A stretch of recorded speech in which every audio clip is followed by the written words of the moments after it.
Hello दोस्तों, आप सभी का स्वागत है स्टूडेंट क्लासेस में। आज हम आपके लिए लेकर आए हैं ट्रांसफॉर्मेशन ऑफ सेंटेंसेस में कि सिंपल सेंटेंस को कंपाउंड कैसे बनाएंगे, सिंपल सेंटेंस को कॉम्प्लेक्स कैसे बनाएंगे, या फिर कंपाउंड को कॉम्प्लेक्स कंपाउंड को सिंपल है। इस सभी चीज़ों पे आज चर्चा करते हैं। चलिए आइए देखते हैं। सबसे पहले हेडिंग करिए interchange of simple and compound sentences.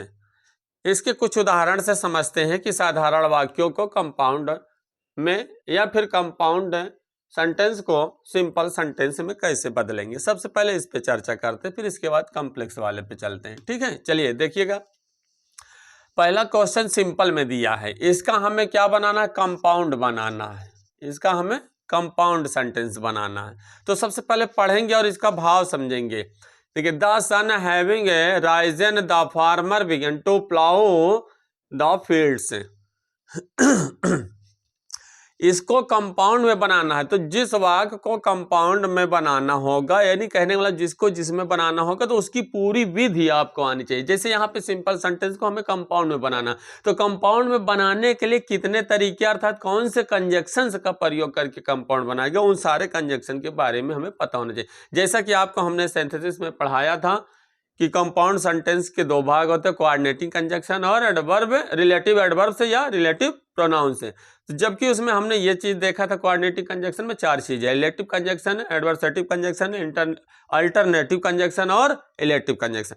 तो इसके सारे जितने वर्ड हैं वो हमें याद होने चाहिए, तभी हम सिंपल को कंपाउंड में या फिर कंपाउंड को सिंपल में बदल सकते हैं ना।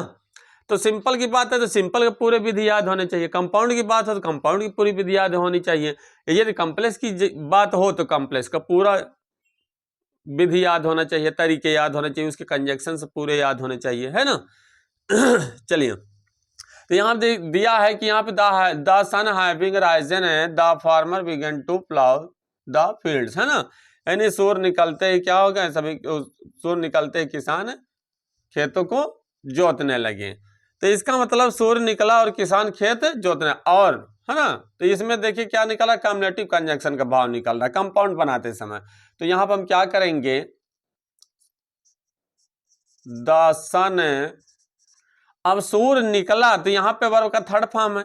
अब यहाँ पे देखिए इसके अनुसार तो वर्ब का सेकंड फॉर्म होगा। कौन सा फॉर्म होगा? Second form. अगला वाक्य पास्ट इंडेफिनिट में, यह भी देखिए पास्ट, तो पास्ट में यह भी होना चाहिए। तो यहाँ क्या हो जाएगा, रोज, द सन रोज, और यानी एंड। बस इतना समझ लो, बाकी आगे सब वही रहेगा। And the farmer began to plough the fields. तो इसको करने के लिए कोई अलग से कोई रूल नहीं है, जो आपने सिंथेसिस में पढ़ा सेम वही सब रूल लगेगा। इसलिए एक बार जा करके आप सिंथेसिस वाले टॉपिक को बेहतरीन फिर से रिवीजन कर लीजिए। बाकी इसमें और कोई अलग से कोई नया नियम नहीं होगा, वही सिंथेसिस का सिंपल, कंपाउंड और कॉम्प्लेक्स की जो विधियां पढ़ाई गई है उसी विधि का यहाँ पे फॉलो हो रहा। ठीक है, इसका कंपाउंड बनाना ये सिंपल में दिया है। ही मस्ट वर्क हार्ड, उसे कठिन परिश्रम करना चाहिए अर्थात करना होगा, टू पास दिस ईयर, इस वर्ष पास होने के लिए। तो ये सिंपल में दिया है इन्फिनेटिव का प्रयोग करके, लेकिन हमें कंपाउंड बनाना है। क्या बनाना है? कंपाउंड बनाना है। तो कंपाउंड बनाने के लिए यहाँ पे देखिए क्या दिया है, क्या लगेगा, थोड़ा सोचो, हिंदी पढ़ो और समझो, है ना, कि कौन सा कंपाउंड सेंटेंस बनाएंगे तो कौन सा कोऑर्डिनेटिंग कंजक्शन का प्रयोग होगा, है ना। इसमें तो कॉम्बिनेटिव कंजक्शन हो गया। इसमें देखिए क्या है, उसे कठिन परिश्रम करना चाहिए इस वर्ष पास होने के लिए। इसका मतलब उसे कठिन परिश्रम करना चाहिए, अन्यथा इस वर्ष भी पास नहीं होगा। इस वर्ष भी पास नहीं होगा, अन्यथा अदरवाइज आर विकल्प वाले, याद आया कौन सा? चलिए, तो यहां पे ये दिया है कि उसे ही मस्ट वर्क हार्ड, उसे कठिन परिश्रम कर। थोड़ा सा आप हिंदी समझेंगे, हिंदी अगर समझे भाई, सिंथेसिस में हमने बार बार यही कहा था कि हिंदी टूटी फूटी आनी चाहिए। यदि हिंदी ये आपको नहीं आती, थोड़ा बहुत टूटी फूटी मतलब थोड़ा बहुत समझना है कि कैसे क्या कह रहा है, तो हमने समझा कि उसे कठिन परिश्रम करना चाहिए इस वर्ष पास होने के लिए, तो इन्फिनेटिव का प्रयोग करके बनाया गया था ये सिंपल सेंटेंस। उसी विधि से ये बना सिंपल सेंटेंस। इसका हमें कंपाउंड बनाना था, कंपाउंड बनाने के लिए आपको भाव समझना है कि उसे कठिन परिश्रम करना चाहिए, अन्यथा इस वर्ष भी पास नहीं होगा, है ना। अन्यथा अदरवाइज या आर लगा दो या फिर अदरवाइज, ठीक है। चलिए और का प्रयोग कर दो या अदरवाइज का। तो अदरवाइज वह पास नहीं होगा तो होगा, है ना, विल नॉट। तो जो भाव हिंदी का निकल रहा है उसी टेंस में उसको हमें लिख देना, ठीक है। नहीं पास होगा, ही विल नॉट, और जो इन्फिनेटिव वाला उसको मुख्य क्रिया में कर दें, बाकी आगे सब वही रहेगा। तो देखो किस तरीके से ये कंपाउंड बना। तो सिंपल सेंटेंस को कंपाउंड बनाने के लिए आपको उस कंपाउंड के पूरे रूल याद होने चाहिए, या फिर कंपाउंड सेंटेंस को सिंपल बनाने के लिए आपको सिंपल के पूरे रूल याद होने चाहिए, ठीक है। चलिए यहाँ पे देखिए ये कंपाउंड में दिया है, ध्यान समझना। इसको हमें सिंपल बनाना है। क्या बनाना है? सिंपल सेंटेंस में इसको बदलना है। तो आई इंटर्ड द हाउस, मैं घर में प्रवेश किया, यानी घुसा। एंड सा आ डॉग ड्रिंकिंग मिल्क, और एक कुत्ते को दूध पीते हुए देखा। ये तो सिंपल में बना है ना। ये तो सिंपल में बना है कंजक्शन एंड का प्रयोग करके, कि कंपाउंड है? नहीं, कंपाउंड में बना है ऑलरेडी कॉम्बिनेटिव कंजक्शन का प्रयोग होकर के, है ना। हमें बनाना सिंपल। तो सिंपल बनाने के लिए आपको कोई भी विधि जो फिट बैठ रही है, ध्यान से समझना। मैं घर में प्रवेश किया और एक कुत्ते को दूध पीते हुए देखा, इसका मतलब क्या है? प्रवेश करते ही देखा, प्रवेश करते ही देखा, है ना, प्रवेश करते ही देखा। तो इसका मतलब प्रवेश करते पार्टिसिपल का प्रयोग करके सिंपल बन रहा है। तो क्या हो जाएगा? एंटरिंग द हाउस, प्रवेश करते ही। तो पार्टिसिपल बाद यहाँ क्या होगा? कारण जब कम हो जाएगा, है ना। प्रवेश करते ही, घर में प्रवेश करते ही किसने देखा? मैंने। तो आई यहाँ हो जाएगा, आई सा। अब बस कुछ नहीं रखा, बस इतना ही समझ लो, बाकी आगे सब छापम छाप है, कुछ ही नहीं है। अगर आपने सिंथेसिस सही से नहीं पढ़ा तभी बहुत कुछ है इसमें, अन्यथा इसमें कुछ है नहीं, एकदम बिल्कुल जीरो, चुटकी बजाते काम खत्म। यदि नहीं पढ़ा तो फिर क्या है? वही विधि पढ़ाना पड़ेगा। तो इसलिए जाकर सिंथेसिस वाले टॉपिक को सर्च करिए और देखिए कि उसमें किस तरीके से आपको बताया गया, पूरा एक एक विधि विस्तार से बताई गई। यहाँ पर देखिए ये कंपाउंड सेंटेंस में दिया, इसको हमें सिंपल बनाना है। तो he not only made a promise, उसने न केवल वादा किया बट केप्ट इट आल्सो, इसे पूरा भी किया, है ना। तो यहाँ पे देखिए कंपाउंड में दिया है, कॉम्बिनेटिव कंजक्शन का प्रयोग करके बना है ना। अब यहाँ पर हमें सिंपल बनाना, तो इसका मतलब उसने वादा, ना केवल वादा किया, उसने इसे पूरा किया। इसका मतलब वादा करने के साथ साथ, अर्थात वादा करने के अतिरिक्त, वादा करने के अतिरिक्त। अब यहाँ पर देखिए क्या है, कौन सा सिंपल बनाने के कौन सी विधि प्रयोग हो रही है? के अतिरिक्त, बिसाइड से। अब समझिए कौन सा टॉपिक है, जाकर देखिएगा उसमें कौन सा, नाउन या जिरंड के पहले प्रीपोजिशन का प्रयोग करके, नाउन या जिरंड से पहले प्रीपोजिशन का प्रयोग करके उस विधि से यह सिंपल सेंटेंस बन रहा है। तो यहां पर क्या हो जाएगा? बिसाइड से। क्या हो जाएगा? बिसाइड से। क्या करने का? वादा करने ने। तो यहां पर जिरंड बन रहा है, क्यों? क्योंकि मेक में आईएनजी लगेगा तो हो जाएगा मेकिंग, तो ये जिरंड बन गया। तो नाउन या जिरंड से पहले प्रीपोजिशन का प्रयोग करके, इसके बाद जो दिया हो वो आप लिख लेंगे। तो बिसाइड से मेकिंग या प्रॉमिस, उसने वादा करने के अतिरिक्त, वादा करने के अतिरिक्त उसने इसे पूरा किया, उसने। तो यहाँ पे हो जाएगा ही। क्या हो जाएगा? ही। और यहाँ पर ही के बाद यहाँ क्या करें? केप्ट लिखें, ही केप्ट इट। तो इतना करने में कोई समस्या? यदि समस्या होती है तो उसका कारण है कि आपने सिंथेसिस सही से नहीं पढ़ा। इसलिए जाकर सिंथेसिस को सर्च करिए और उसमें पूरे डिटेल्स हमने आपको पढ़ाया है। सिंपल भी पढ़ाया, कंपाउंड भी पढ़ाया, कॉम्प्लेक्स भी पढ़ाया, पूरी एक एक विधि का एक एक एग्जाम्पल देते हुए हमने पढ़ाया। आप जाकर उसको सर्च करें, पढ़ें और तब इसके बाद इस पे आकर के इसको देखें, आपको एक भी पैसे का दिक्कत नहीं होगी। सिंपल को बनाना है कंपाउंड में या कंपाउंड को बनाना है सिंपल में, इसके लिए यही जरूरी है कि हमें बेहतर सिंपल सेंटेंस, कंपाउंड सेंटेंस और कॉम्प्लेक्स सेंटेंस आने चाहिए। ठीक है, इस बात को ध्यान रखना। चलिए आगे पढ़ते हैं। यदि ये बात क्लियर हुई तो आगे समझते हैं interchange of simple and complex sentence. तो हेडिंग करते हैं interchange of simple and complex sentences, अर्थात सिंपल सेंटेंसेस को कॉम्प्लेक्स सेंटेंस में बदलना और कॉम्प्लेक्स सेंटेंसेस को सिंपल सेंटेंसेसों में अर्थात वाक्यों में बदलना सीखेंगे। चलिए, तो यहां पर आप देख रहे हैं जैसे पहला एग्जांपल हमने दिया सिंपल सेंटेंस में, ठीक है, इसको हमें कॉम्प्लेक्स में बनाना है। किस में बनाना है? कॉम्प्लेक्स में बनाना है। तो कॉम्प्लेक्स में क्या होगा,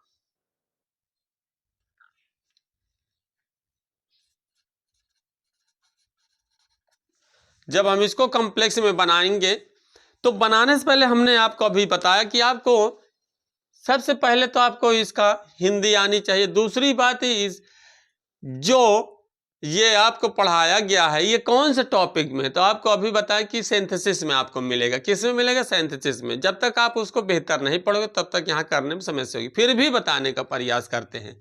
चलिए, तो यहाँ पे क्या है, she is sure of standing first in the class, यानी उसे विश्वास है काहे का कि कक्षा में प्रथम आने का। तो कक्षा में प्रथम आने का उसे विश्वास, ये सिंपल सेंटेंस में बना। इसको हमें क्या बनाना? कॉम्प्लेक्स में बनाना है। तो कॉम्प्लेक्स सेंटेंस में बनाना है तो आपको इस बात को याद रखना है कि सिंपल से कॉम्प्लेक्स में बनाएंगे अर्थात जिसमें भी बनाएंगे उसकी पूरी विधि पता हो। जैसे यहाँ पे हमें कॉम्प्लेक्स में बनाना है तो कॉम्प्लेक्स में हमने 3 तरीके पढ़े मुख्यतः। कौन से? नाउन क्लास का प्रयोग करके, एडजेक्टिव क्लास का प्रयोग करके और एडवर्ब क्लास का प्रयोग करके। जब तक इस तीनों विधियों को हम एकदम डिटेल्स में एकदम क्लियर नहीं पढ़ते तब तक हम यहाँ पर कॉम्प्लेक्स नहीं बना पाएंगे। इसका कोई और तरीका नहीं है, बस एक ही तरीका है कि हमें पूरे सिंथेसिस को अध्ययन करना है। चलिए, फिर भी बताने का प्रयास है। तो यहाँ देखिए, इसको हमें कॉम्प्लेक्स बनाना तो कैसे बनेगा, थोड़ा हिंदी समझिए। उसे विश्वास है कक्षा में प्रथम आनेगी, इसका मतलब उसे विश्वास है कि वह कक्षा में प्रथम आएगी। तो यहाँ पर जैसे हिंदी निकल पा रही कि वह प्रथम आएगी, तो सी इज श्योर की का मतलब दैट, क्या है? दैट नाउन क्लास का प्रयोग हो रहा है ना, लग रहा है इसे कि नाउन क्लास का प्रयोग। दैट सी विल आएगी स्टैंड क्या? फर्स्ट कहाँ? इन द क्लास। तो उसे विश्वास है, जबकि स्वर पर निश्चित भी होता है लेकिन यहाँ पे विश्वास ही पढ़ेंगे। उसे विश्वास है कि वह कक्षा में प्रथम आएगी, इसका मतलब प्रथम आने की बात को लेकर विश्वास कर रही है। चलिए अगला क्वेश्चन कॉम्प्लेक्स में बनाएंगे तो ये भी देखिए सिंपल में दिया है, we should not hate the weak, हमें कमजोर लोगों से घृणा नहीं करनी चाहिए। इसकी हिंदी ये निकल रही सिंपल में। अब इसका हम कॉम्प्लेक्स बनाएंगे, इसका मतलब हमें कमजोर लोगों से घृणा नहीं करनी चाहिए। कमजोर लोगों से घृणा नहीं करनी चाहिए। अगर कोई क्वेश्चन पूछे किससे, तो हमें उन लोगों से घृणा नहीं करनी चाहिए जो कमजोर होते हैं, उन लोगों से। तो ऐसा लग रहा है जैसे एडजेक्टिव क्लास का प्रयोग करके बन रहा है। कौन सा? एडजेक्टिव क्लास का प्रयोग करके ऐसा लग रहा है कॉम्प्लेक्स बन रहा। तो इसका मतलब एडजेक्टिव क्लास आना चाहिए। अगर नहीं आता है तो फिर समस्या ही समस्या है। ठीक है, तो यहाँ पे देखिए लग रहा पढ़ने से एडजेक्टिव क्लास का प्रयोग होकर के कॉम्प्लेक्स बन रहा है। तो वी शुड नॉट हेट, हमें घृणा नहीं करनी चाहिए। किनसे? उन लोगों से, यानी दोज। किन लोगों से? हु मन जो क्या है? कमजोर हैं। और इसके अनुसार यहाँ पे लगा, नहीं सोचो हु एक वचन के अर्थ में होता तो यहाँ ही लगता। तो एक चीज आपको बता दे, जब रिलेटिव प्रोनाउन की बात आती है तो इससे ठीक पहले वाले नाउन के अनुसार ही यहाँ पे वर्ब लगता है। ठीक है, चलिए अब यहाँ पे द का प्रयोग नहीं करेंगे। ठीक है, वो कमजोर लोगों की पूरी कैटेगरी ग्रुप को दर्शाता है। जैसे रिच एडजेक्टिव होता है, द रिच लग गया तो धनी लोग, है ना। पुअर जैसे एडजेक्टिव होता है, द पुअर लग गया तो गरीब लोग, है ना, तो कमजोर लोग। अब यहाँ पे जब बनाएंगे तो यहाँ पे सिर्फ कमजोर, ठीक है, एडजेक्टिव लिखेंगे, द का प्रयोग नहीं करेंगे। तो इस तरीके से देखो कॉम्प्लेक्स सेंटेंस बना, लेकिन हमने हिंदी जब थोड़ा फोर्स किया, पढ़ने का प्रयास किया, बनाने का, है ना, जब हमारे अंदर जुनून पैदा हुआ कि हम बना सकते हैं कॉम्प्लेक्स में, तो हमने पढ़ा और इस तरीके से जो निकला उसी को लिख दिया गया, वो ऑटोमेटिक सही है। लेकिन ऐसे थोड़ी है कि जो भी निकले वही लिख देंगे, कुछ रूल नियम होते हैं, तो वो रूल नियम के अनुसार ही वो हिंदी निकलेगी। चलिए अगला क्वेश्चन देखिए, इसको भी कॉम्प्लेक्स में बनाना है, तो इसको पहले पढ़ते हैं। सिंपल सेंटेंस में दिया है, we have our breakfast at sunrise. ध्यान देना, हमने सुबह का नहीं ब्रेकफास्ट, हमने अपना नाश्ता किया कब, एट सनराइज, सूर्य निकलते ही। तो देखो हिंदी इसकी ये बन रही कि हमने नाश्ता सूर्य निकलते ही किया। अगर कोई कमेंट कर दे कि कब किया, भाई ये मान लो कि आंसर है तो जरूर क्वेश्चन किया गया होगा ना। जैसे मान लो कोई कि हम सुबह उठते उठते ये काम कर लिए, तो कोई पूछे कि कब किए, तो बोलेगे सुबह उठते, दिन निकलते हैं। तो यहाँ कब का, कब जैसे ना आप पढ़ेंगे वैसे ही आपके मुख से निकलेगा, और बस उसी को पकड़ लेना। तो यहाँ पे हमने पढ़ा इसको कि हम सूर्य निकलते ही आवर ब्रेकफास्ट है, यानी अपना नाश्ता कर लिए। तो तुरंत निकला कि कब, मन में तुरंत फील हो कब, तो कब पकड़ा, तुरंत पकड़ा। तो इसका मतलब यहाँ पे लग रहा है कि ये एडवर्ब क्लॉज में टाइम ऑफ एडवर्ब वाला कंजक्शन लग रहा, कब, है ना, कॉम्प्लेक्स बनाते समय। तो यहाँ देखिए कब है, तो यहाँ पर ये हुआ वी हैव, हमने अपना नाश्ता किया, ब्रेकफास्ट, ध्यान से समझना, हमने सॉरी, तो वी हैव आवर ब्रेकफास्ट, इतनी दूर तक हमने लिखा है ना, बोला, मान लीजिए हम बोल रहे हैं कि हमने अपना नाश्ता किया, चुप हो गए, तो कोई बोले अरे कब की हो, तो कब, है ना, तो आंसर कैसे देंगे, व्हेन, यानी जब सूर्य निकलता है। भाई अपना ब्रेकफास्ट यानी नाश्ता कर लेते हैं, सूर्य निकलते ही, कोई बोला ना सूर्य निकलते ही कर लेते हैं, हाँ, सुबह सुबह चाय पी लेते हैं, सुबह सुबह कुछ भी खाने की बात होती है, हाँ, ड्राई फ्रूट्स कुछ भी है, तो यहाँ पे बोल दिया कि कर लेते हैं। तो यहाँ पे क्या है, कब कर लेते हो, जब सूर्य निकलता है, तो यहाँ पे हो जाएगा द सन राइज से, जब सूर्य निकलता है। अब आपको लग रहा था क्यों लग गया, तो आपको बता दे, ये जो बना था सिंपल सेंटेंस, ये एडवर्बियल या एडवर्ब फ्रेज वाले विधि से बना था, और उसमें हमने आपको पढ़ाया था, एक बार जाकर सर्च करिए और देखिए उसमें क्या होता था, दा लगा होता था, तो एडवर्बियल फ्रेज बनाते समय दा हटा देते थे, है ना, यानी फ्रेज से पहले कोई ना कोई प्रीपोजिशन होता था, तो वह एडवर्बियल फ्रेज कहलाता था, और किसी एडजेक्टिव में वाई लगाते थे तो वह एडवर्ब होता था। उस विधि से ये सिंपल बना हुआ था, इसको हमने बनाया कॉम्प्लेक्स। तो एडवर्बियल फ्रेज में दा नहीं होता है, यहाँ पे हमें दा का प्रयोग करना पड़ता, ठीक है। चलिए, तो इतनी बातें आपको समझ में आ गई होगी कि सिंपल से कॉम्प्लेक्स सेंटेंस बनाएंगे तो आपको हमने एक एक एग्जांपल देखिए, नाउन क्लॉज का प्रयोग करके बनाया, इसमें एडजेक्टिव क्लॉज का प्रयोग करके बनाया, इसमें एडवर्ब क्लॉज का प्रयोग करके बनाया। तो कोई भी क्लॉज का प्रयोग हो सकता है, कोई जरूरी नहीं है कि कोई एक ही क्लॉज का प्रयोग, ठीक है। कॉम्प्लेक्स सेंटेंस में तीनों क्लॉज का अध्ययन एकदम बेहतरीन करना होता है, नाउन क्लॉज हो, चाहे एडजेक्टिव क्लॉज हो, चाहे एडवर्ब क्लॉज हो। जब तक आप पूर्णतया अच्छी तरीके से उसका अध्ययन नहीं करते हैं, विदाउट स्टडी आप इसमें सिंपल से कॉम्प्लेक्स नहीं बना सकते हैं, ठीक है। चलिए अब थोड़ा सा कॉम्प्लेक्स वाले वाक्य को सिंपल में बना के देखते हैं। भाई अगर सिंपल से कॉम्प्लेक्स बन सकता है तो कॉम्प्लेक्स से सिंपल भी बन सकता है, सीधी सी बात है। तो चलिए इसमें देखिएगा, द बॉयज यानी वे लड़के हु आर ब्लाइंड, जो अंधे हैं, आर हेल्पलेस, है ना, असहाय हैं। तो यहाँ पे आप देख रहे हैं, इसको हमें सिंपल बनाना, तो वे लड़के जो अंधे हैं, हेल्पलेस हैं, तो कौन से लड़के हेल्पलेस हैं, अंधे लड़के, कौन से, अंधे लड़के। तो जब सिंपल बनाएंगे तो क्या हो जाएगा, द बॉयज ना, यहाँ पर हो जाएगा द ब्लाइंड, क्योंकि हिंदी देखो कैसे निकल रहे हैं, वे लड़के जो अंधे हैं, असहाय हैं। इसका मतलब कौन लड़के असहाय हैं, अंधे लड़के। तो इसका मतलब एडजेक्टिव क्या हो जाएगा, नाउन से ठीक पहले हो जाएगा। तो ये कॉम्प्लेक्स बना हुआ था, हमें सिंपल बनाना है। क्या बनाना है? सिंपल बनाना है। तो यहाँ पर आपने सिंपल सेंटेंस में देखा होगा कौन सी विधि यहाँ पे प्रयोग हो रहा है। सिंपल सेंटेंस में आपने पढ़ा होगा कि एडजेक्टिव का प्रयोग करके हम जब सिंपल बनाते थे तो उसी तरह देखो ये बन रहा है ना। उसमें क्या होता था, एडजेक्टिव प्रयोग करके जो भी एडजेक्टिव होता था वो ठीक उसी नाउन के पहले जाता था जिसकी वह व्याख्या करता था। चलिए उसमें सर्च करके आप डिटेल में पढ़ सकते हैं सिंथेसिस चैप्टर में। तो यहाँ दिया द ब्लाइंड बॉयज है ना, अंधे लड़के क्या होते हैं? Are helpless. क्या रखा है? कुछ है क्या इसमें? कुछ नहीं है। क्यों नहीं है? क्योंकि आ रहा है आपको, और जब नहीं आ रहा है तो चाहे जो कुछ बता दो, है ना, कुछ होने वाला नहीं है। जैसे एक कहावत है कि भैंस के आगे बीन बाजे भैंस खड़ी पगुराए। जिसको उससे मतलब ही नहीं है उसके सुरताल से, तो फिर चाहे जितना बढ़िया धुन बजाओ उससे क्या मतलब, अपने पगुरी में मस्त रहे।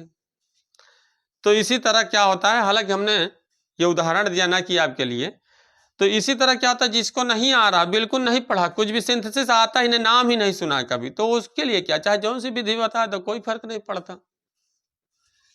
तो इस बात को ध्यान रखना, ठीक है। हमारी कहावत पे मत जाना कि सर ने ऐसा बोल दिया।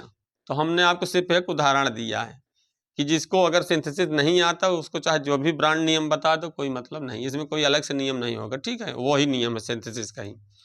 तो अगला क्वेश्चन देखिएगा, इसको भी हमें क्या बनाना है, ये कंपाउंड में दिया है, ये क्या दिया, सॉरी कंपाउंड में दिया था ये, इसको हमें सिंपल बनाना है।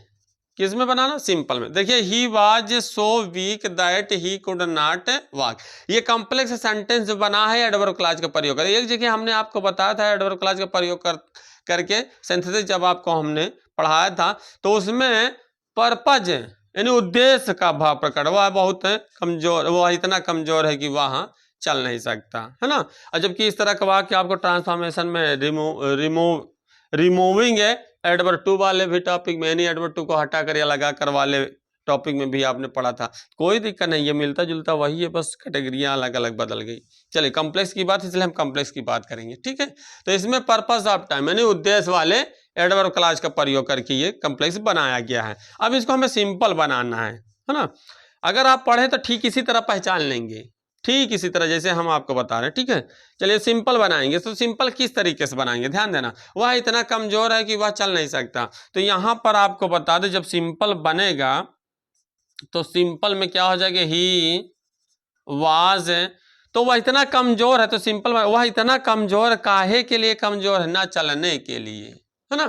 तो यहाँ क्या हो जाएगा, एडवर्ब टू का प्रयोग हो जाएगा। और यहाँ पर आपको बता दें ट्रांसफॉर्मेशन वाले चाहे नकल कर लो, ठीक है, कहीं भी करोगे बनेगा वैसे। तो ही वाज टू वीक, वह अधिक कमजोर है काहे के लिए, चलने के, तो यहाँ क्या हो जाएगा, टू वॉक।